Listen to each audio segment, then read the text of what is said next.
Fitness में हम लोग इमरान खान साहब को बड़ा लाइक करते होते थे, क्योंकि वो स्पोर्ट्समैन है, वो वॉक बहुत करते हैं, वो अपने पेड़ के साथ पत्थर बांध के एक्सरसाइज करते हैं, तो हम बड़ा उन्हें इन चीज़ों में देखते थे। लेकिन आज मोदी जी ने सबके रिकॉर्ड तोड़ दिए हैं। योगी जी ने सबसे ज़्यादा बेहतर पता है क्या किया है कि वेपन, जिसका आप बता रहे थे कि वेपन उन्होंने चेक किए, वेपन ट्राई किए, चला के देखे, देखिए वो उसमें भी इंडिया को प्रमोट कर रहे हैं। वो वेपन मेड इन इंडिया है, ज्यादातर जो वेपन इंडिया में यूज की जाती है ना, वो मेड इन इंडिया वो खुद बनाते हैं। मोदी जी अचानक किसी के घर में जाते हैं और ये चेक करने जाते हैं कि सिलेंडर इन्हें मिला है कि नहीं मिला। अच्छा, उनके घर में जाते हैं, बहाना क्या लगा रहे हैं कि आपको सिलेंडर मिला? उन्होंने कहा जी मिला। उन्होंने कहा जी उसी सिलेंडर पे मुझे चाय बना के पिलाएं। अब उन्होंने उस फैमिली ने, वो तो उनकी खुश नसीबी है कि मोदी जी उनके घर आए हैं। खैर, उसी सिलेंडर पे वो चाय बनाते हैं, चाय मोदी जी को पिलाते हैं, मोदी जी चाय पीते हैं, तो वो कहते हैं यार मुझे ऐसा लग रहा है कि आप लोग मीठा जो है ना तेज पीते हो। और वो कहते हैं मैं चाय वाला हूँ, चाय को बेहतर समझता हूँ, चाय किस तरह की होती है, कैसी बननी चाहिए, बनाते हैं। देखिए वो चाय वाले जो अपने आप को बताते हैं ना, ऐसा चाय वाला पूरी दुनिया को चाहिए, खास तौर पे पाकिस्तान को चाहिए। चाय वाला बेइज्जती नहीं है, चाय वाला अगर किसी ने देखना है तो इंडिया के प्राइम मिनिस्टर को देखे, जिसने अपने मुल्क की तकदीर बदल दी है। मैं इंडिया से मजहबी बुनियाद पे ये पूछना चाहता हूँ, आप मुझे बताएं कि इंडिया में पहले मंदिर बना था या मस्जिद बनी थी? हिस्ट्री की अगर हिस्ट्री को निकाल के देखे कि इंडिया में सबसे पहले मंदिर होते थे या मस्जिद होती थी। इससे आगे मैं बात नहीं करना। मैं सिर्फ अपनी गवर्नमेंट से, अपने बड़े बड़े ताकतवर अदारों से मैं ये पूछना चाहूंगा कि आप किस तरह कह सकते हैं कि वो रा के एजेंट हैं? अगर वो रा के एजेंट हैं तो फिर आप लोग फेल हैं, आप लोग बिल्कुल फेल हैं। आप लोगों को अपने इस्तीफे दे देने चाहिए, अपनी सीटें छोड़ देनी चाहिए। मैं बताता हूं, हमने सारी जिंदगी सुना कि पाकिस्तान की एजेंसियां दुनिया में नंबर 1 एजेंसियां हैं, तो आप लोग रॉ को कैसे रॉ अंदर आ गया या रॉ के एजेंट कैसे बन गए? मैं आपसे सवाल करना चाहूंगा कि वो लोग रॉ के एजेंट कैसे बन गए? जी तो दोस्तों, मैं हूं सुहेब चौधरी और आप देख रहे हैं मेरा और आपका YouTube channel real entertainment TV. हमारे साथ मौजूद है आबिद भाई। बहुत दिनों से ये भी मसरूफ थे, कुछ मैं भी आउट ऑफ सिटी था, जिसकी वजह से कोई इनके साथ रिकॉर्डिंग नहीं कर सके। अब बहुत से इश्यूज हैं, बहुत से टॉपिक्स हैं आने वाले दिनों में जिन पे आपको बात करते नजर आएंगे। लेकिन आज हम बात करेंगे आबिद भाई से कि इनके फेवरेट लीडर जोन से हैं, जिस तरीके से लेक में तैरते नजर आ रहे हैं, पानी में डुबकियां लगाते इस एज में नजर आ रहे हैं, क्या उसके ऊपर क्या कहना चाहेंगे आबिद भाई? और इसके अलावा सीएम योगी जोन से हैं, वो वहां पे नो योर आर्मी फेस्टिवल को जिस तरीके से प्रमोट कर रहे हैं अपनी आर्मी और पब्लिक के दरमियान, लखनऊ में जो उनका मतलब यह है कि एक मीटअप रखा हुआ है, उसके ऊपर बात करेंगे। अस्सलाम वालेकुम आबिद भाई। जी वालेकुम अस्सलाम। टॉपिक तो बहुत जबरदस्त है मोदी जी का, वो भी हम बात करेंगे। लेकिन शुएब भाई, इससे पहले ना मैं आपसे बात करना चाहता हूँ राम मंदिर की और बाबरी मस्जिद की। इसके ऊपर कुछ सवाल आते हैं, वो मैं आपसे सीरियस सवाल करना चाहता हूँ। मेरे ख्याल से वो करेंगे, उसके ऊपर तो प्रॉपर वीडियो होती है, या फिर उसे इसी वीडियो के लास्ट में करेंगे सवाल। आपने वीडियो के एंड पे मुझसे जो है ना वो सारी टॉकिंग करनी है, उसके बारे में जवाब देने हैं। हो गया, बड़ा जबरदस्त टॉपिक है। लेकिन पहले जिसके ऊपर हम मेन टॉपिक के ऊपर बात कर रहे हैं, क्या कहते हैं कि इस एज में आपके जो फेवरेट लीडर हैं वो पानी में और सर्दी में पानी में तैरते नजर आ रहे हैं? जी, मैं सबसे पहले बताना चाहूंगा, देखिए इससे पहले ना फिटनेस में हम लोग इमरान खान साहब को बड़ा लाइक करते होते थे, क्योंकि वो स्पोर्ट्समैन है, वो वॉक बहुत करते हैं, वो अपने पेड़ के साथ पत्थर बांध के एक्सरसाइज करते हैं, तो हम बड़ा उन्हें इन चीज़ों में देखते थे। लेकिन आज मोदी जी ने सबके रिकॉर्ड तोड़ दिए हैं। पूछे किस तरह? एक तो देखे, स्विमिंग कोई आसान चीज नहीं होती। जो भी स्विमर है, जो स्विमिंग करते हैं, मैं उनसे पूछना चाहूंगा, वो खुद बताएंगे कि स्विमिंग के लिए बड़ा फिट होना चाहता है, सांस चाहिए आपको उसमें स्विमिंग करने के लिए। फिर मोदी जी क्या फिट नजर आ रहे हैं, स्विमिंग कॉस्ट्यूम पहना हुआ है ऑरेंज कलर का, और क्या वो मतलब अपना स्विमिंग कर रहे हैं। और उसमें मछलियों में, अगर आप लोगों ने नहीं देखा तो आप प्लीज लाजमी ये देखें कि किस तरह वो स्विमिंग कर रहे हैं, मछलियों में तैर रहे हैं, जा रहे हैं। और सबसे बड़ी जो मुझे इंपॉर्टेंट बात इसके बीच में लगी है, देखें वो जगह ऐसी है, इतनी खूबसूरत जगह है कि इससे पहले मैंने ऐसी जगह मतलब इंडिया में मैं सोच भी नहीं सकता था कि इतनी खूबसूरत जगह हो सकती है। देखें, अगर मोदी जी उधर गए, उस मुल्क के प्राइम मिनिस्टर हैं, अब वो जगह प्रमोट होगी, इंटरनेशनल लेवल एडवर्टाइजिंग होगी, उधर टूरिस्ट आएंगे, और उसका कितना फायदा होगा इंडिया को, इंडिया की इकोनॉमी को, इंडिया की गवर्नमेंट को। तो ये बहुत अच्छे कदम उठाते हैं मोदी जी। मतलब है कि भाई इंडिया के प्राइम मिनिस्टर जी अगर वीकेंड पे भी कहीं पे जाते हैं, अपना एंजॉयमेंट के लिए भी कहीं पे जाते हैं, रिलैक्स होने भी कहीं पे जाते हैं, तो वो वहां पे भी जाके अपने कंट्री के लिए कुछ ना कुछ बेहतर करते हैं। और जहां भी जाते हैं उधर की तरक्की के लिए करोड़ों रुपया भी इन्वेस्ट करते हैं, करोड़ों रुपया भी देते हैं अपनी गवर्नमेंट की तरफ से, उसे इन्वेस्ट करते हैं, उसे खूबसूरत बनाने के लिए, उसे प्यारा करने, जो कमियां हैं उधर। अभी देखिए रिसेंटली मोदी जी अभी एक जगह पे गए, अयोध्या का विजिट कर रहे थे, उधर भी उन्होंने बहुत ज्यादा इन्वेस्टमेंट की। अभी देखिए चाय के ऊपर एक बड़ा स्कैंडल चला हुआ, बड़ी बात चली थी। इन्वेस्टमेंट अयोध्या के लिए 15,700 करोड़ उन्होंने दिया है सिर्फ उनके उसके इंफ्रास्ट्रक्चर के लिए, डेवलपमेंट हाँ के जी, लिए। हाँ जी। और जो चाय की आप बात कर रहे हैं, बड़ा इंटरेस्टिंग टॉपिक है। तो उन्होंने मैं उन्होंने आपको- क्या स्टेटमेंट दी ये बताएंगे। मैं उसके ऊपर आपको बताना चाहूंगा। देखिए उधर ना पता नहीं कितने हजार सिलेंडर जो है करोड़ों में। करोड़ों में सिलेंडर गरीब लोगों को बांटे गए, फ्री दिए गए। ठीक है। अच्छा वो सिलेंडर तो दिए, अब मोदी जी क्या करते हैं, ये क्लास होती है सर, हर बंदा ये नहीं कर सकता। अचानक किसी के घर मोदी में- जी अचानक किसी के घर में जाते हैं और ये चेक करने जाते हैं कि सिलेंडर इन्हें मिला है कि नहीं मिला। ऐसा ही है। अच्छा उनके घर में जाते हैं, बहाना क्या लगा रहे हैं कि आपको सिलेंडर मिला, उन्होंने कहा जी मिला। उन्होंने कहा जी उसी सिलेंडर पे मुझे चाय बना के पिलाएं। ठीक हो गया। अब उन्होंने उस फैमिली ने, वो तो उनकी खुशनसीबी है कि मोदी जी उनके घर आए हैं। खैर उसी सिलेंडर पे वो चाय बनाते हैं, चाय मोदी जी को पिलाते हैं, मोदी जी चाय पीते हैं। तो वो कहते हैं यार मुझे ऐसा लग रहा है कि आप लोग मीठा जो है ना ज्यादा तेज पीते पीते हो। और वो कहते हैं मैं चाय वाला हूँ, चाय को बेहतर समझता हूँ, चाय किस तरह की होती है, कैसी बननी कैसे चाहिए। बनाते हैं? देखिए वो चाय वाले जो अपने आप को बताते हैं ना, ऐसा चाय वाला पूरी दुनिया को चाहिए, खास तौर पे पाकिस्तान को चाहिए। चाय वाला बेइज्जती नहीं है, चाय वाला अगर किसी ने देखना है तो इंडिया के प्राइम मिनिस्टर को देखे, जिसने अपने मुल्क की तकदीर बदल दी है। अब तो ब्रांड बन गया ना चाय वाला। ब्रांड उन्होंने अपने मुल्क की तकदीर बदल दी है, अपने मुल्क को कहां से कहां ले गए हैं। तो ये चीजें देखने वाली हैं और सर। आपने तो ये बोला ना सिलेंडर दिए गए, हम तो प्रॉपर क्योंकि टॉपिक हमारे रहते हैं वहाँ की डेवलपमेंट के ऊपर, हम नजर रखते हैं कि कौन कौन सी स्कीम चल रही है। सिर्फ सिलेंडर नहीं दिए, जिस घर में वो गए थे जिधर सिलेंडर दिया था वो घर भी गवर्नमेंट की तरफ से दिए हुए पैसों की तरफ 2.5 लाख 2 लाख उन्होंने दिया, जो कि बनाया गया। वो जो बच्ची थी उस घर में, बच्ची थी या बच्चा था जिसके साथ टॉकिंग हुई थी, बच्ची थी, जिसे I think। जिसे मोदी जी ने प्यार भी किया था। आपको पता है कि मोदी जी ने फिर जब आप चले गए हैं तो आपने अपने वजीर आजम हाउस से उस बच्ची के लिए गिफ्ट भी भेजा है। हमारे जैसे वजीर आजम नहीं कि जो सिर्फ तस्वीरें खिंचवाने के लिए कुछ भी करेंगे जी, तस्वीरें हमारी साथ लगा दें। बिलावल भुट्टो साहब जैसे सिंध में गए और वहाँ पे बच्चों के साथ फोटोज खिंचवाई और बस बात। और बड़े बड़े इश्तेहार चलेंगे करोड़ों रुपए के टीवी के ऊपर। देखें सर हम गरीब मुल्क में पैदा हुए हैं, ये गरीब मुल्क है। जो करोड़ों रुपए के आप इश्तेहार चला रहे हैं, जो एडवर्टाइजिंग करते हैं, अपनी तस्वीरें लगवाते हैं, वो हमारे टैक्स में से जाता है पैसा सर। हमारे पास खाने को कुछ नहीं है, आप पैसा इस तरह बर्बाद करते हो यार। दो चीजें बड़ी इंपॉर्टेंट हैं। इंडिया के प्राइम मिनिस्टर रिलैक्स होने जिस लेक में गए या जिस एरिया में गए वो कहाँ पे थी, इंडिया में थी। हमारे जो उनसे प्राइम मिनिस्टर या पॉलिटिशियन है वो रिलैक्स होने जाते हैं, कभी लंदन जाते हैं, कभी कहीं पे जाते हैं। मतलब फर्क चेक करें ना सर। पूरी दुनिया में उन्होंने महल बनाए हुए हैं, जो खूबसूरत कंट्री है, जैसे लंदन है, लंदन में एक महल बनाया हुआ है, बादशाह सलामत छुट्टियां मनाने आएंगे। देखिए उनके बादशाह सलामत, इंडिया के भी बादशाह सलामत ही है ना वो, प्राइम मिनिस्टर हैं। तो वो अपने मुल्क को प्रमोट करते हैं। अगर वो लीग उन्होंने दिखाई है ना आज, तो उस लीग पे हजारों लोग आएंगे देखने के लिए कि मोदी जी इधर आए थे। और इतनी खूबसूरत आप फिश देखें, कितनी प्यारी प्यारी कलरफुल फिश है, उनके बीच में मोदी जी स्विमिंग कर रहे हैं, तो आउटस्टैंडिंग है यार, बहुत अच्छा आबिद लगा भाई, इधर एक चीज ये भी है, देखें अगर वो आबिद भाई है या मैं हूं या कोई भी अगर बात कर रहे हैं वहां की चीजों के ऊपर डिस्कशन कर रहे हैं, तारीफ कर रहे हैं, मैं ओपनली कहता हूं तारीफ कर रहे हैं, उसकी वजह तारीफ करने की वजह ये कि हमारे यहाँ पे क्या ऐसे प्लेसेस नहीं है हमारे यहाँ पे जिसे हम कश्मीर का रोना रोते हैं, यहाँ पे टूरिस्ट के लिए बहुत अच्छे, हम बहुत से ऐसे साइट्स नहीं बना सकते। हमारे यहाँ पे जो है बहुत सी ऐसी चीजें हैं जिन्हें हम अपना प्रमोट कर सकते हैं, लेकिन नहीं कर रहे, वो लोग कर रहे हैं। आबिद भाई क्या कहना चाहेंगे? देखिए मैं आपको बताना चाहूंगा कि 150 करोड़ की आबादी है इंडिया की। अब जरा चाइना को बीट कर- समझना है, चाइना को भी बीट कर गए हैं। उसके लिए जेन को फ्रेशमेंट भी चाहिए, रिलैक्समेंट भी चाहिए। देखिए मोदी जी जो है एक बहुत बड़ी कंट्री के वजीर आजम है, सही है। सबसे उसके बड़ी बाद डेमोक्रेसी। उन्होंने बहुत बहुत बड़े डिसीजन लेने हैं, बहुत बहुत बड़े फैसले करने होते हैं। उसके लिए रिलैक्समेंट भी चाहिए यार, उसके लिए इजी भी होना है। अभी देखे ना कि हमारे प्राइम मिनिस्टर रिलैक्स होने जाते हैं लंदन, ऑस्ट्रेलिया, पता नहीं कौन कौन से मुल्क में, और पाकिस्तान के पैसे से, गरीब मुल्क के पैसे से। और उनके वजीर आजम क्या कर रहे हैं कि अपने ही मुल्क की एक प्यारी सी झील है या लीग है उसे प्रमोट कर रहे हैं, अब उधर पैसा लगा रहे हैं, उधर जो कमी है उन्हें पूरा कर रहे हैं। तो ये क्लास होती है भाईजान किसी भी मुल्क को ऊपर ले जाने के लिए।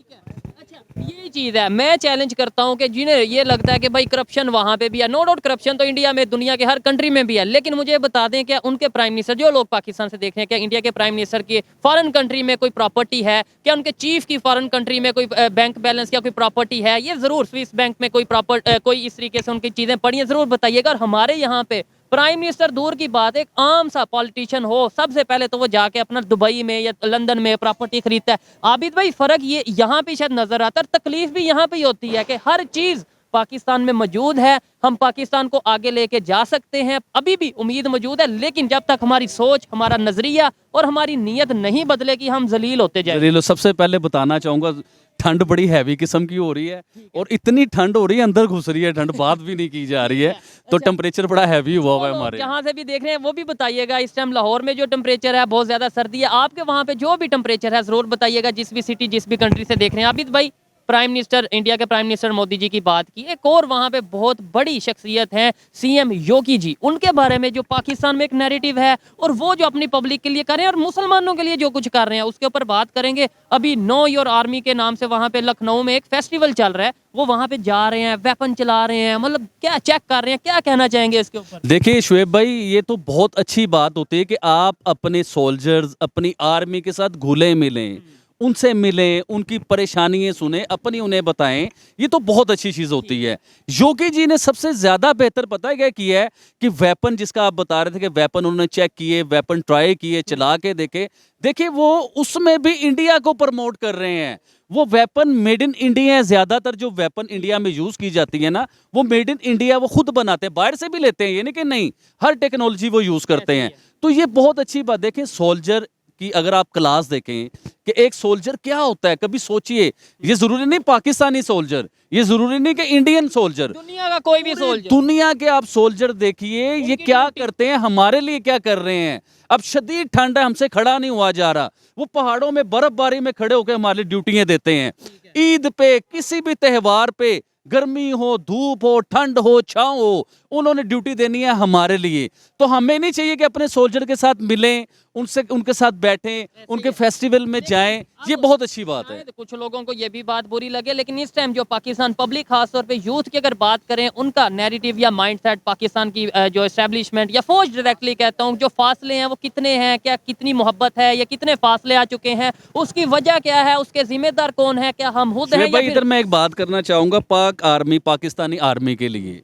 मैं छोटा सा था, मतलब 14-15 साल का होऊंगा, तो मेरे पास से ना आर्मी की जीप गुजर रही थी, तो मैंने खड़े होकर ना आर्मी को ऐसे सल्यूट किया, यानी कि हमारा दिल करता था कि पाक आर्मी जहां से गुजर रही हो उसे सल्यूट किया जाए। आज भी दिल करता है, ये बात नहीं है कि नहीं, अगर हमारी आर्मी सियासत से बाहर आ जाए तो आज भी खड़े होकर सल्यूट करेंगे। लेकिन आज आम आदमी, आम सिविलियन, आम आदमी के दिल में वो मोहब्बत नहीं रही कि फासले बढ़ गए हैं, फासले बढ़ गए हैं कि जैसे आर्मी गुजर रही है और मैं खड़ा होकर सैल्यूट कर रहा हूं अपनी आर्मी को। ये चीजें दोबारा आनी चाहिए। देखें, अगर हमारे अदारे हैं, कोई भी अगर अदारे हैं तो ही पाकिस्तान है, अगर अदारों की रिस्पेक्ट है तो ही हमारी रिस्पेक्ट है, तो ही पाकिस्तान की रिस्पेक्ट है, लेकिन उसके अंदर बैलेंस रखना भी बहुत जरूरी है। हर अदारे को अपना अपना काम करना चाहिए, चाहे पॉलिटिशियन हो, चाहे आर्मी हो, चाहे कोई भी एस्टेब्लिशमेंट का कोई भी अदारा हो, उसे चाहिए अपनी ड्यूटी पूरी करें, किसी के साथ ना हक कुछ ना करें, कुछ नाजायज ना करें, इंसानियत को प्रमोट करें,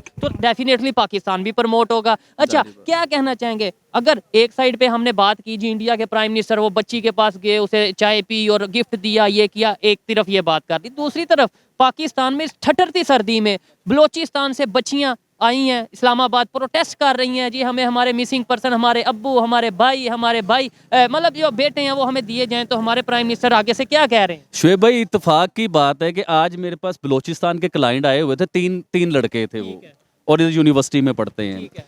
उनके साथ टॉकिंग हो रही थी, वो बलोचिस्तान के हालात बता रहे थे, शायद वो मीडिया पे मैं बात कर भी ना पाऊँ आप लोगों से, हालात अच्छे नहीं हैं बलोचिस्तान के। अच्छा, अब जो उधर के सिविलियन हैं, जो आम लोग हैं, औरतें हैं, बच्चे हैं, पब्लिक है, अब वो लोग जब सड़कों पे एहतजाज करने आते हैं, मुझे बड़ी तकलीफ हुई यार इस चीज़ को सुन के कि हम लोग उन्हें एजेंट बना देंगे।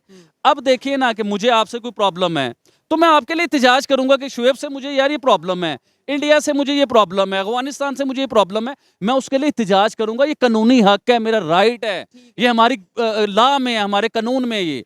अब वो लोग जो एहतजाज करते हैं, बाहर आते हैं, सड़कों के ऊपर आते हैं, तो हमारी गवर्नमेंट ये ऐलान करेगी कि ये रॉ के एजेंट हैं। कहा गया है बकायदा। अच्छा, मैं सिर्फ अपनी गवर्नमेंट से, अपने बड़े बड़े ताकतवर अदारों से मैं ये पूछना चाहूंगा कि आप किस तरह कह सकते हैं कि वो रॉ के एजेंट हैं? अगर वो रॉ के एजेंट हैं तो फिर आप लोग फेल हैं, आप लोग बिल्कुल फेल हैं। आप लोगों को अपने इस्तीफे दे देने चाहिए, अपनी सीटें छोड़ देनी चाहिए। क्या मैं बताता हूं, हमने सारी जिंदगी सुना कि पाकिस्तान की एजेंसियां दुनिया में नंबर 1 एजेंसियां हैं, तो आप लोग रॉ को कैसे रॉ अंदर आ गया या रॉ के एजेंट कैसे बन गए? मैं आपसे सवाल करना चाहूंगा कि वो लोग रॉ के एजेंट कैसे बन गए? या आपने उन्हें वो मोहब्बत नहीं दी, या आपने उनकी वो चीजें पूरी नहीं की जो उनकी डिमांड थी? उन्हें अच्छी यूनिवर्सिटीज, अच्छे कॉलेजेस, अच्छा खाना पीना, अच्छी सहूलतें, बिजली की या हॉस्पिटल, या आप ये चीजें प्रोवाइड नहीं कर सके? रॉ के एजेंट कैसे हो गए यार? वो रॉ कहां से आ गया बीच में? बड़ी बात ये है कि भाई गैस वहां से निकलती है, वो वहां पे गैस नहीं मौजूद। और फिर आबिद भाई ये जो प्रोटेस्ट हो रहा है, बड़े दुख से तकलीफ से कहना पड़ता है कि ये प्रोटेस्ट इसलिए नहीं वो कर रहे कि हमें जो है वो यूनिवर्सिटी दे दो, हमें कॉलेज दे दो, हमें गैस दे दो। वो कह रहे हैं हमारे प्यारे, हमारे वालिद, हमारे भाई, हमारे बेटे जो चले गए हैं मिसिंग पर्सन में, वो हमें हमारे बेटे ही वापस कर दो। वो तो ये बेचारे प्रोटेस्ट कर रहे हैं। और फिर अगर लेट्स सपोज रॉ की इन्वॉल्वमेंट है या किसी भी दुनिया की किसी भी एजेंसी की इन्वॉल्वमेंट है, तो भाई इंटरनेशनल मीडिया पे, अपने मीडिया पे विद प्रूफ चीजें लेके आए, हम भी कहेंगे कि हाँ भाई ये चीज हुई है, क्यों हुई है। देखिए, मैं तो इस चीज़ को ये कहना चाहूँगा कि आईएसआई जो है ना, वो हमने बचपन से यही सुना है कि वो दुनिया की नंबर 1 एजेंसी है, अमेरिका से भी ऊपर है। पाकिस्तानी फौज हो और आईएसआई हो, ये जंग करे तो पूरी दुनिया के ऊपर कब्जा कर सकते हैं। देखिए, इतनी बड़ी बड़ी स्टेटमेंट देने से पहले ये सोचिए कि आप अपने मुंह से कह रहे हैं कि रॉ बलोचिस्तान में इन्वॉल्व है, रॉ करवा रही है सारा कुछ, इंडिया की एजेंसियां करवा रही हैं सारा कुछ, क्यों नहीं? तो सर आपको तो हमने मालिक बनाया हुआ है पाकिस्तान का, आपको हमने मालिक बनाया हुआ है बलोचिस्तान का, आप फिर फेल हैं, आपसे रोका ही नहीं गया, आपसे कुछ किया ही नहीं गया। तो सर अब इंडिया क्यों नहीं ये बात करता कि पाकिस्तान की आईएसआई हमारे मुंबई पे कब्जा कर ली है, या मुंबई के लोग जो हैं। कहना चाहूंगा हमें अनबाइस्ड रह के बात करनी चाहिए। वहां से भी ये पॉइंट आता है कि भाई, लेकिन वो विद लॉजिक, जैसे अजमल कसाब की बात करें, उन्होंने कहा रियल सीन थे ना। अब अजमल कसाब, देखिए अजमल कसाब के ऊपर बहुत सी बातें हुई, लोगों ने बहुत सी बातें सुनी हैं। देखें, अगर अजमल कसाब ने वो मुंबई हमला किया है वो ताज होटल के ऊपर, तो अजमल कसाब को फांसी दें, बुरी से बुरी सजा दें। दे दी ना आपने, दे दी। सुनिए ना, सुनिए, जो भी हो, चाहे अजमल कसाब हो, चाहे कोई भी हो, जो इंसानी जान को जाया करना चाहता हो, उसकी माफी नहीं, चाहे वो मुसलमान है चाहे वो हिंदू है। अजमल कसाब कैसे इंडिया पहुंचा, कैसे उसने मुंबई में धमाके किए?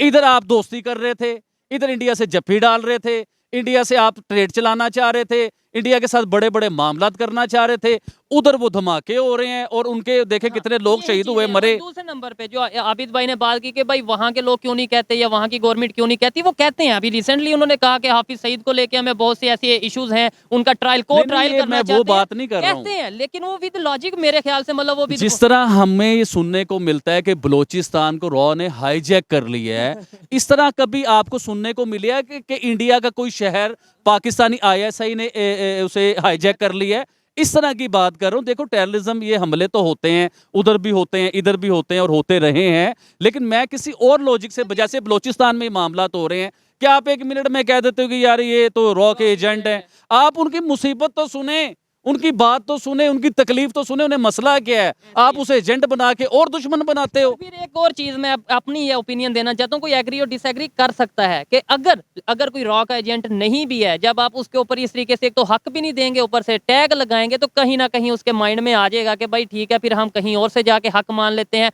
और उन्होंने तो अभी ये अनाउंस भी किया कि हम जो है वो ह्यूमन राइट का जो ऑफिस है पाकिस्तान में, वहाँ उसके सामने अब जाके प्रोटेस्ट करेंगे, यानी पूरी दुनिया को बताएंगे कि पाकिस्तान में राइट नहीं उस तरीके से दिए जा रहे।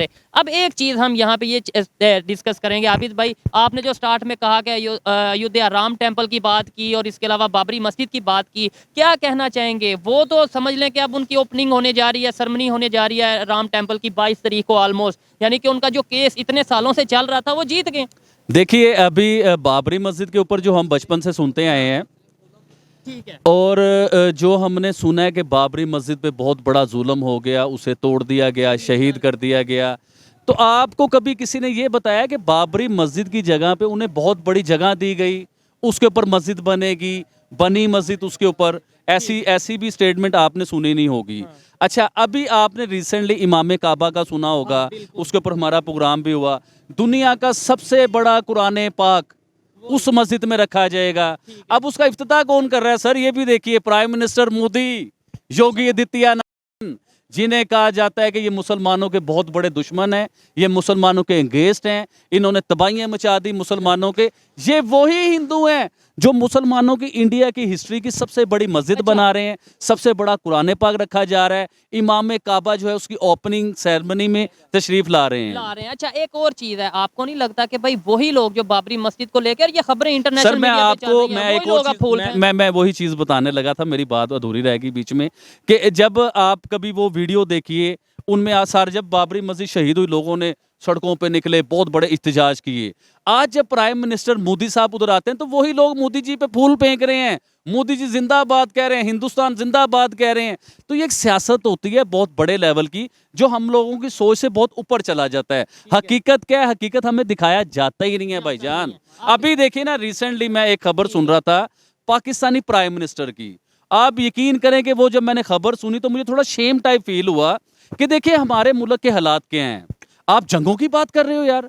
अभी हमारे पाकिस्तानी प्राइम मिनिस्टर ये फरमा रहे हैं, उनका फरमान था कि अगर हमें इंडिया से 300 जंगें और भी करनी पड़े तो हम करेंगे कश्मीर को लेके। अब मैं आपको ये पूछना चाहता हूं पाकिस्तानी प्राइम मिनिस्टर से कि सर आप क्या चाहते हैं पाकिस्तान के साथ?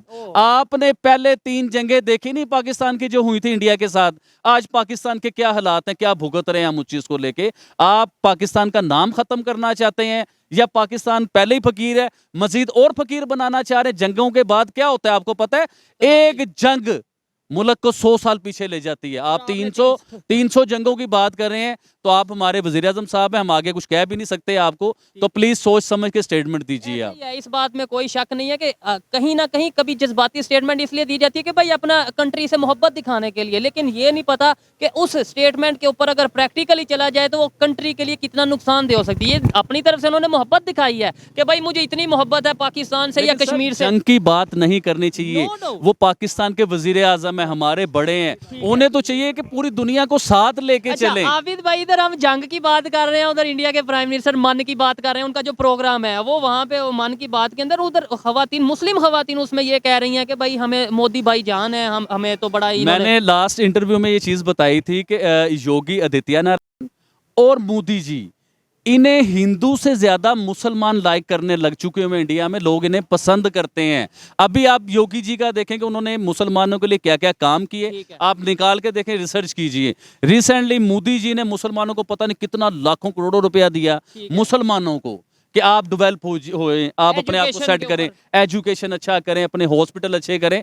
तो ये तो मुसलमानों के लिए काम करें, वर्क कर रहे हैं। अब इनका वोट जो है ना, योगी जी का ज्यादा मुसलमानों का वोट है इनका, आप देख लीजिएगा। ठीक है, ये तो देखने वाले या वहाँ पे जो रहते हैं उस स्टेट में वो ज्यादा बेहतर जान सकते हैं। हम हमेशा उसी टॉपिक पे बात करते हैं जो कि इंटरनेशनल मीडिया पे हमें चीजें देखने को मिलती हैं, वो उन चीजों को हम डिस्कस कर सकते हैं या बात कर सकते हैं जो हमें यूट्यूब पे या दूसरी जगहों पे चीजें देखने को मिलती हैं। प्रैक्टिकली तो वहाँ के भाई मैं एक अपनी ऑडियंस से आपसे सबसे एक सवाल करना चाहता हूं, पूरी दुनिया से सवाल करना चाहता हूं, जो इंडिया टेररिस्ट और पता नहीं क्या क्या इंडिया, मैं इंडिया से मजहबी बुनियाद पे ये पूछना चाहता हूं, आप मुझे बताएं कि इंडिया में पहले मंदिर बना था या मस्जिद बनी थी? हिस्ट्री की अगर हिस्ट्री को निकाल के देखें कि इंडिया में सबसे पहले मंदिर होते थे या मस्जिद होती थी। इससे आगे मैं बात नहीं करना। मतलब ये बाबरी मस्जिद को लेके शायद आपने बात किया कि जो लोग कहते हैं कि भाई बाबरी मस्जिद है, तो फिर हिस्ट्री अगर देखें पहले मंदिर थे या मस्जिद थे, ये एक और सच बोलना हमारी जिम्मेदारी है। जिसको जो लगता है वो देखिए, हम लोग मुसलमान हैं, हमारा दीन, हमारा कुरान, हमारा मजहब कहता है कि सच बोलिए। अगर हम सच बोलते हैं तो आपको कड़वा क्यों लगता है? और सच ना सिर्फ बोलें, सच के साथ खड़े भी हों। सच के साथ सर हम खड़े भी होते हैं, और हम लोग जो बात करते हैं वो प्रूफ के साथ करते हैं, हवाओं में नहीं छोड़ देते बात। अगर मैंने आपको कहा कि इंडिया में पहले मंदिर थे या मस्जिद थी, तो आप रिसर्च कर लीजिए, आपके सामने आ जाएगा। ऐसे यही चीज है। मतलब बहुत सी ऐसी चीजें हैं जिनके ऊपर मजीद हम डिस्कस कर सकते हैं। लेकिन आज आबिद भाई से बात करके बहुत अच्छा लगा। आबिद भाई ने बड़ी टेक्निकल बातें की और बड़ी डीप क्वेश्चन किए हैं। कुछ बातें ऐसी होती हैं शुएब भाई, हम लोग खुल के नहीं कर सकते। अब जैसे बलोचिस्तान के ऊपर आपने बात की, मैं खुल के नहीं कर पाया। हमारी तो आबिद भाई अब डरते हैं, फिर इसका मतलब है मेरे ख्याल से तो करना चाहिए। देखिए, खुल के देखिए, कुछ चीजें होती है अपना मैसेज पहुंचाना। हमने अपना मैसेज पहुंचा दिया है। कुछ चीजें ऐसी हैं कि वो अंगेज हो जाती हैं, वो हम नहीं कर पाते। अपना प्रोटेस्ट रिकॉर्ड अभी बाबरी मस्जिद के ऊपर बहुत सी बातें हैं, लेकिन मैं नहीं कर पाया, नहीं कर सकता वो बातें। हमारी जिम्मेदारी ये है कि भाई जहाँ पे गलत हो रहा है उसके ऊपर आवाज उठाएं, प्रोटेस्ट रिकॉर्ड करवाएं। आबिद भाई ने भी ओपनली कहा कि भाई बलोचिस्तान के लोगों को राइट मिलना चाहिए। मैं भी ओपनली कहता हूँ कि राइट मिलना चाहिए। इस वीडियो में नहीं, पहले भी 5-6 वीडियोस बना चुका हूँ और हमेशा यही कहूंगा कि ना सिर्फ पाकिस्तान, पूरी दुनिया में कहीं पे भी इंसानियत के खिलाफ कुछ होगा, एज ए ह्यूमन बीइंग मेरी ये जिम्मेदारी है कि अगर मैं उस टॉपिक पे बात करूं तो अनबाइस्ड रह के बात करूं, इंसानियत को प्रमोट करूं, ह्यूमैनिटी के ऊपर काम करूं। ये थी आज की वीडियो। आपको वीडियो कैसी लगी, आबिद भाई की बातें कैसी लगी? आबिद भाई से मिलकर एक एनर्जी सी मतलब फील होती है।